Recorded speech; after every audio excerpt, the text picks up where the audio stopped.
It's a big transition when you first have a child. Like, you think it's this wonderful thing to have this baby, and it is, but it's life-changing. You eat out a lot, and you're trying to form those social networks as well with new colleagues. You look at adolescence when the hormones change, then you go through motherhood, all your hormones change again, then you go to menopause, they change differently. And we know very much that those hormones are involved in how we respond and how we can adapt to changes in our life.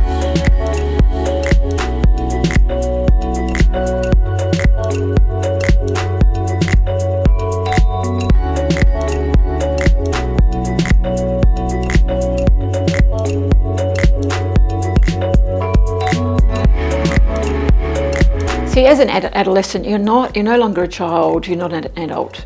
But you're really pretty much working to function in an adult world. So you have expectations of yourself, and often adolescents will feel that they're much more mature than they actually are.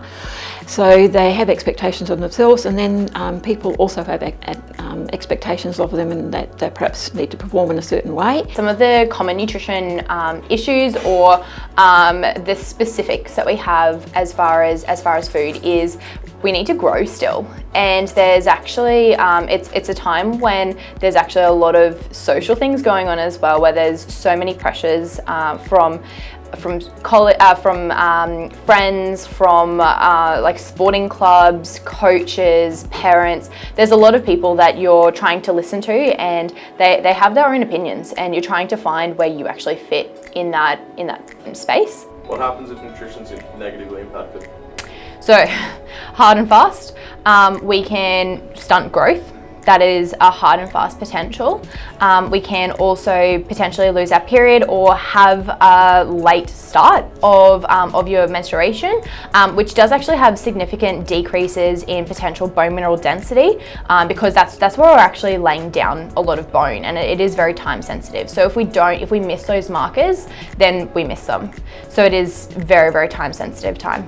And also looking back now, when I look at the teenage suicide too, which had a big impact, I think of friends of my son who have actually been through school with him and who've committed suicide. I read it in the papers, it's quite widespread, and it's just devastating.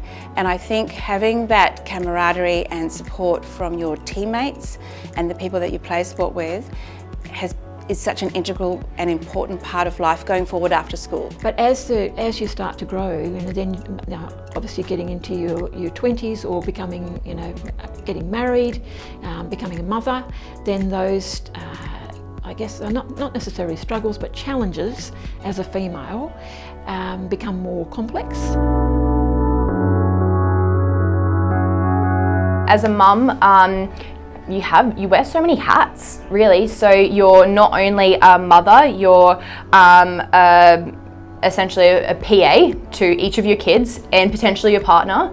You may also have a job as well, and you're also a cleaner. So because you have so many things to juggle, you do need to have energy physically to be able to do all of those things, but then you also need to be mentally switched on as well, and there's no downtime.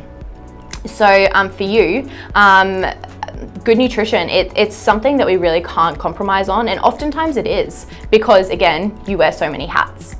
So that's where we do need to actually find some really good strategies, not just foods, but strategies to actually apply that actually suits you. All these things are happening to you. Your body is going through so many changes. You're adjusting to the hormonal changes, you're adjusting to the physical strain of having a baby, and a lot of women don't cope, and that is why there is such a high rate of postnatal depression. So for that group, providing some sort of support, whether that be mental support or physical support through exercise programs, which incorporates their babies as well, supporting them through the fact that it is okay to lose control. It is okay to be disorganised. It is okay to sit in your pajamas at 5 o'clock and howl your eyes out, because this is where life is. I think you're not a failure as a mother if that happens to you, because everybody else is going through the same thing. So to provide support networks like exercise programs where you can bring your baby as well, provides a forum for you to be able to mix with other mothers, like playgroup, but playgroup for mothers. Yeah, it's another point of transition. This time, it's not necessarily transition in just what our daily schedule looks like, but our body's actually transitioning again as well, kind of similar to adolescence, where there's actually significant hormone changes. And what we do know from research is that there can be a little bit of a slowing of our metabolism during that time. With that hormonal shift as well, it means that our body isn't actually as protective of things such as our bone mineral density. And it also, because of that as well, it does also have a negative impact on our muscle mass as well. So when we're talking about longevity, having your retirement years being those golden years, literally, where you are highly mobile, you are able to do those things that you want, including travel overseas without even a second thought, that's where we do actually need to hold on to the muscle. We need to actually have healthy bones. So with that, that's where we do need to pay more attention to our food. And by now it can really feel that we have a really solid handle on food because we've been doing it for decades, pretty much.